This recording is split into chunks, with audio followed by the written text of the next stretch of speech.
आनंद का फंडा के एपिसोड में आज के दिन सबसे पहले हम ऑपरेटर गेम के बारे में डिस्कशन करते हैं जो एनटीपीसी ग्रीन के आईपीओ में हुआ। काफी इंपॉर्टेंट है, काफी कुछ सीखने को मिलेगा, तो इस वीडियो को लाइक और पूरा वीडियो को देखना मत भूलिएगा। काफी डिफरेंट डिफरेंट टॉपिक्स को हम आज के एपिसोड में कवर करेंगे। सबसे पहले हुआ क्या, एनटीपीसी ग्रीन में एक्सपेक्टेड था 50, 55, 60 रुपए तक का प्राइस आएगा, 100% का लिस्टिंग गेन हो जाएगा। पर जब एक्चुअली प्राइस बैंड अनाउंस होता है वो काफी महंगा होता है, 100 रुपए के आसपास होता है। जैसे ही इतना महंगा प्राइस बैंड होता है, एक रिटेल में एक भावना आ जाती है कि यार ये बहुत महंगा है। मोर देन दैट, जिस समय ये आईपीओ था उस समय मैं भी थोड़ा सा डरा हुआ था, बिकॉज मार्केट भी थोड़ा करेक्शन के फेस में था, 200 डे मूविंग एवरेज तोड़ चुका था, मूल माहौल मार्केट का बिगड़ गया था। आज के दिन लिस्टिंग होती है 111.5 में, मतलब मामूली सी लिस्टिंग हो जाती है, ऐसा कुछ नहीं होता। अगर लिस्टिंग के बाद भी सपोज करते किसी को आईपीओ के नहीं लगाया, नॉर्मल शेयर के जैसे उसको में ट्रेड करना था या बाय करना था तो वो कर सकता था। मतलब लिस्टिंग का काम यूजुअली होता है लिस्टिंग गेन के पर्पस के लिए। लिस्टिंग का गेन आपका खत्म हो जाता है जैसे आईपीओ लिस्ट हो जाता है, उसके बाद ये नॉर्मल शेयर बन जाता है। पर ऑपरेटर यहां पे क्या करता है, जैसे ये शेयर लिस्ट होता है, आप सीधा स्क्रीन पे देखिएगा, मैं आपको दिखाने की कोशिश कर रहा हूं कि हुआ क्या।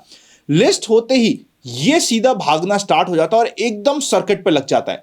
मतलब जो रिटेलर्स को अभी तक लग रहा था कि ये महंगा है, इसे और महंगा करा दिया जाता है। और सिर्फ महंगा नहीं कराया जाता, फोमो दिया जाता है कि भैया तुमने नहीं लिया, अब लो भैया अपर सर्किट में। अब तो फोमो में तो लोगे ही सही। अब यूजुअल सिचुएशन में क्या होता है, देखिए मैं पर्सनली आईपीओ में लिस्टिंग इनकी स्ट्रैटेजी को फॉलो करता हूं जो पहले 15 मिनट पे होती है। और अगर कोई आईपीओ या तो बहुत ही ज्यादा अट्रैक्टिव हो जिसमें बड़े लिस्टिंग इनकी एक्सपेक्टेशंस हो, या फिर कोई एक ऐसा आईपीओ जो अट्रैक्टिव तो नहीं है पर रिटेलर्स ने उस आईपीओ को सरासर ना बोल दिया है और सारा माल ऑपरेटर के पास चले गया, सिर्फ इन दो सिचुएशन में हम 15 मिनट के लो पे ध्यान रखते हुए कंप्लीट आईपीओ को ट्रेल कर जाते हैं।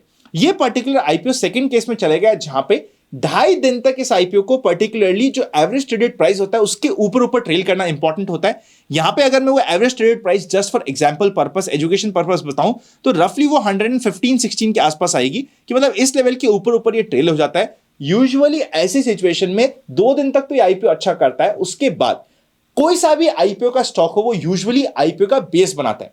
बेस बनाने का तरीका दो होता है, पहला एक तो डीप करेक्शन में जाके बेस बनाए, एक ऊपर ऊपर लेवल पे बेस बनाए, और फिर बेस बनाने के बाद उसका ब्रेकआउट होता है या फिर वो ब्रेकआउट फेल होता है यानी कि ब्रेकडाउन हो जाता है, फिर वो एक नई कहानी बनती है। उसके बाद आपको स्टॉक में पर्टिकुलर एंट्री लेनी होती है। आई होप मैंने कंप्लीट सिनेरियोस आपको बता दिए। यहां पे एटलीस्ट 2-2.5 दिन का फंडा लगने की एक्सपेक्टेशंस होती है, उसके बाद एक बेस बनता है, बेस को स्टडी करना होता है कहां बनता है। इस कंप्लीट सिनेरियो में आपका एक एवरेज ट्रेडेड प्राइस होता है जहां पे आपको ट्रेल करना होता है। यहां पे हमारे सामने एग्जांपल था इसलिए हमने एग्जांपल के साथ डिस्कस कर लिया। ये सिर्फ आपको स्ट्रैटेजी बताने के लिए मैंने किया है कि स्ट्रैटेजी काम होती कैसी है। साथ ही साथ इन्वायरो इंजीनियरिंग आईपीओ जिसमें काफी माहौल चल रहा है और बढ़ बढ़ के सब्सक्रिप्शन आया है, उसमें लेटेस्ट ग्रे मार्केट प्रीमियम चल रहा है रफली 37-38% के आसपास का, 200 रुपए के ऊपर की लिस्टिंग की एक्सपेक्टेशंस है। और उस आईपीओ का अलॉटमेंट आपको आज रात में मिल जाएगा। आपको अगर अलॉटमेंट मिलता है तो मुझे कमेंट करके बता दीजिएगा, और कितने लॉट में से लगाए थे और कितने में मिला वो भी बताइएगा, पता हो चले कितने लकी लोग हैं हमारे साथ। फाइनली आज के दिन अगर हम निफ्टी बैंक निफ्टी की बात करें तो उसका एनालिसिस सिंपल है, इसलिए मैं आपको एक एडिशनल कंसेप्ट सिखाता हूं एक्सपेंशन और कॉन्ट्रैक्शन का। और एग्जांपल स्टडी के लिए हम लेने वाले हैं बिटकॉइन को, क्योंकि मैंने आपको कमिट किया था कि आपको महीने में 2-3 बार हम बिटकॉइन का भी एनालिसिस डिटेल में देने की कोशिश करेंगे। तो बिटकॉइन के डिटेल एनालिसिस करते हैं, उसके बाद हम चलेंगे अनंत का फंडा के कल की मार्केट की एक्सपेक्टेशंस के ऊपर। सबसे पहले मैंने आपके लिए बिटकॉइन का वीकली चार्ट लगा रखा है। एक बार आप कंसेप्ट समझो, फिर मैं आपको चार्ट में समझाता हूं ये बना क्या रखा है। होता क्या है, कोई भी शेयर हमेशा, शेयर हो चाहे कोई भी ऐसा भी इंडेक्स हो, कोई सा भी एसेट हो, वो हमेशा 4 फेजेस में होता है। सबसे पहला होता है उसका एक एक्यूमुलेशन का फेस, फिर वो एक्यूमुलेशन फेस का ब्रेकआउट होता है और सीधा बड़ा मूव देता है। जो बड़ा मूव होता है वो छोटे समय में बहुत जल्दी मूव देता है। फिर ऊपर की साइड एक एक्यूमुलेशन होता है, पर ये एक्चुअली एक्यूमुलेशन नहीं डिस्ट्रीब्यूशन हो रहा होता है, जिसका ब्रेकडाउन हो जाता है। उसके बाद या तो ये वापस से एक्यूमुलेट करके वापस से मूव दे दे, नहीं तो सीधा ब्रेकडाउन होने के बाद एक वापस से एक्यूमुलेशन के फेस में जाता है और फिर अपना नेक्स्ट मूव स्टार्ट करता है। तो ये मल्टीपल स्टेजेस में चलता है। अब बिटकॉइन कैसे चला है मल्टीपल स्टेज में, एग्जाम्पल के साथ समझाता हूं। सबसे पहले आप देखोगे 1000 दिन के ऊपर का 2017 से लेके 2021 के समय में कंप्लीट चल रहा था यहां पे हमारा एक्यूमुलेशन का फेस। लंबा एसेट क्लास है तो लंबा एक्यूमुलेशन का फेस। उसके बाद आप देखोगे खतरनाक एक्सपेंशन आया जहां पे ये पर्टिकुलर इंडेक्स यानी कि पर्टिकुलर एसेट बिटकॉइन की हम बात कर रहे हैं, 3.5 गुना हो जाता है इमीडिएटली। और कितने समय में होता है, सिर्फ 100 दिनों के अंदर अंदर हो जाता है। फिर ऊपर वापस से ये डिस्ट्रीब्यूशन स्टार्ट होता है, डिस्ट्रीब्यूशन नीचे करेक्ट होता है, एक छोटा सा एक्यूमुलेशन स्टार्ट होता है, जैसे एक्यूमुलेशन का ब्रेकआउट होता है वापस से यहां पे डिस्ट्रीब्यूशन होके फिर फाइनली ये एक मेजर डिस्ट्रीब्यूशन में या फिर मेजर करेक्शन में चल जाता है। ये एक साल तक का चलता है समय। आपको याद होगा $50,000 पे चलने वाला बिटकॉइन सीधा सीधा $16,000 के आसपास आ जाता है। काफी पेन का ये लंबा डिस्ट्रीब्यूशन का समय होता है। फिर वापस से यहां पे एक एक्यूमुलेशन स्टार्ट होता है। फिर वापस से यहां पे 2023 में एक्यूमुलेशन का फेस होता है और जैसे इसका एक्सपेंशन होता है फटफट एकदम भाग के डेढ़ा हो जाता है कंप्लीट बिटकॉइन। इसके बाद वापस से अभी चल रहा था एक्यूमुलेशन का फेस और अभी रिसेंटली वीकली कैंडलस्टिक में इस एक्यूमुलेशन के फेस का ब्रेकआउट आया है और ये ब्रेकआउट ऑलमोस्ट $93,500 के आसपास चल रहा है। तो अगर हम अभी के लॉन्ग टर्म ट्रेंड की बात करें तो ये कंप्लीट ट्रेंड चल रहा है एक्सपेंशन का that too on the positive side. ये हमारा कंप्लीट माइंडसेट हो चुका है। सो यहां पे क्या होगा, अगर हम कोई भी स्विंग ट्रेडिंग की पोजीशन लेंगे, सपोज करते हैं इसमें 2.5 वीक का करेक्शन आता है या 2.5 वीक का फंडा लगता है, जब तक ये डिस्ट्रीब्यूशन फेज स्टार्ट नहीं होता और जो उसका ब्रेकआउट का रेंज है उसके ऊपर ये मेंटेन रहता है, इन सभी सिचुएशन में अगर हमें स्विंग या फिर पोजिशनल ट्रेडिंग देखनी होती है तो हमारा फोकस होना चाहिए कंप्लीट बाय साइड में। देखिए इंडिया में क्रिप्टो को काम करना काफी डिफिकल्ट होता है। मैं पर्सनली इसके फ्यूचर्स एंड ऑप्शंस में काम करता हूं, मोर फोकस रहता हूं मैं फ्यूचर्स में और उसके लिए मैं यूज करता हूं डेल्टा एक्सचेंज को। ये इंडिया में financial intelligence unit of India के थ्रू कंप्लायंट है, 100% इंडियन रेगुलेशंस को ये फॉलो करता है। यहां पे आप डायरेक्टली कोई भी क्रिप्टो करेंसी बाय नहीं करते हो, सीधा आप INR में डिपॉजिट करते हो और INR में ही विड्रॉल होता है, जो बेस्ट हो जाता है। 85 रुपीज इक्वल टू $1 की यहां पे कन्वर्जन रेट रहती है। क्रिप्टो में कोई काम नहीं होता डायरेक्टली, पर उसके फ्यूचर्स में ऑप्शंस में यानी कि डेरिवेटिव्स में काम होता है। 24/7 का आपको कस्टमर सपोर्ट सर्विस भी मिलता है। आप सीधा यहां पे जाके अपनी रिक्वेस्ट रेज करते हो।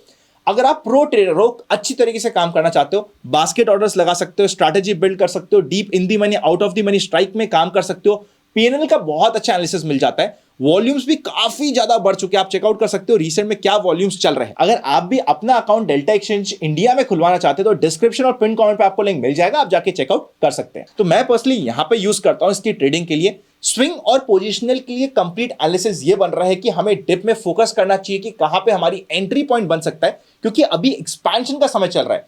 यूजुअली एक्सपेंशन का समय इतनी जल्दी 2-3 वीक में खत्म नहीं होता है, हो सकता है थोड़ा बहुत उसमें डिप आ जाए, पर ओवरऑल आने वाले 2-3-4 हफ्ते 2 महीने की पिक्चर भी इंपॉर्टेंट रहती है फ्रॉम द एक्सपेंशन साइड, जिसके ऊपर हमारा फोकस रहना चाहिए। अगर हम एकदम अल्ट्रा शॉर्ट टर्म ट्रेडिंग की बात करें तो यहां पे जो इंपॉर्टेंट बेस आ रहा है वो आ रहा है 86,000 के आसपास का। इस बेस के ऊपर फोकस रहेगा, 86,300 टू बी एग्जैक्ट।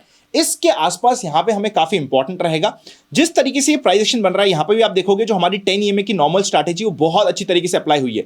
तो क्योंकि ये बिल्कुल 10 EMA के आसपास चल रहा है तो 10 EMA की स्ट्रैटेजी काफी इंपॉर्टेंट रहेगी यहां पे स्टडी करना आपको। और इस बेस के आसपास एक बार वापस से अगर ये सपोर्ट लेके बाउंस बैक करता है, that will be a very important area to watch out. यहां पे इसने मल्टीपल जिस समय ये मूव कर रहा था इस लेवल को बार बार यहां पे रिटेस्ट किया गया था, तो ये एक अल्ट्रा शॉर्ट टर्म के पर्पस के लिए एक इंपॉर्टेंट सपोर्ट के जैसे काम करेगा। अब हम सीधा चलते हैं कल की मार्केट की एक्सपेक्टेशंस के ऊपर। देखिए निफ्टी और बैंक निफ्टी की बात करना तो एनालिसिस बहुत सिंपल सा है। अभी हो ये रहा है कि मार्केट में 24,350 के लेवल का रेजिस्टेंस बना हुआ है, एट द सेम टाइम 24,135 इसके लेवल के आसपास सपोर्ट लगा हुआ है। जैसे इसके नीचे के लेवल पे आता है सपोर्ट लेके बाउंस बैक कर जाता है, ऊपर के लेवल पे जाता है रेजिस्टेंस लेके करेक्ट हो जाता है। कल के दिन यूएस के मार्केट की छुट्टी है, इसीलिए इंडेक्स के लिए ये रेंज इंपॉर्टेंट रहेगी and more often than not ये रेंज प्लस 50 पॉइंट ऊपर 50 पॉइंट नीचे के बीच में मार्केट रह जाए तो शॉक नहीं होगा। पर small cap mid cap randomly कल काम कर सकते हैं, वहां पे आपको बड़े बड़े मूव्स मिल सकते हैं बिकॉज लोकल ऑपरेटर वहां पे काफी एक्टिव रहेंगे। यूएस मार्केट में छुट्टी है तो यूएस मार्केट से हम लोग इंडिकेट नहीं होंगे। कंप्लीट प्राइस एक्शन यहां पे सिंपल सा अपर और लोअर रेंज बन चुकी है। जितने दिन ये यहां पे कॉन्ट्रैक्ट करेगा उतना ही आपके लिए अच्छा है। जो हमारा एक्सपेंशन और कॉन्ट्रैक्शन का लॉजिक है, चाहे वो छोटा टाइम होराइजन हो चाहे बड़ा टाइम होराइजन हो, सब पे वैलिड रहता है, तो ध्यान रखिएगा इस बात का। In the same way bank Nifty के लिए कंप्लीट रेंज बनी हुई है 52,400 के आसपास की ऑन द टॉप साइड और नीचे की साइड बनी है 51,900 की राउंड फिगर में।